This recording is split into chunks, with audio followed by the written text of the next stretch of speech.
Hello guys, welcome to Amit Things. In this video we will learn about the keyboard shortcuts and that too after the macOS Big Sur update.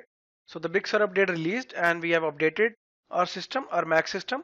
If you want to update from macOS Catalina to macOS Big Sur, refer the link in the description of this video. So guys, we need to know about the keyboard shortcuts. So the entire list is visible here. For that, to view it, go to the Apple sign, click on System Preferences. Herein guys, click on Keyboard. On click keyboard, the keyboard settings are visible. Herein you need to just click on shortcuts and here it is. All the shortcuts list is visible here.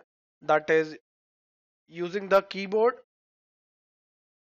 and the shortkeys you can access the entire macOS system. So this is the updated one after the macOS Big Sur update. You can straight away click on restore defaults if you already knew some of them and want the same. So guys, in this video we saw how we can check and get the list of the keyboard shortcuts after the macOS Big Sur update. So guys, thank you for watching the video. If you liked it, do subscribe to our channel Amit Things.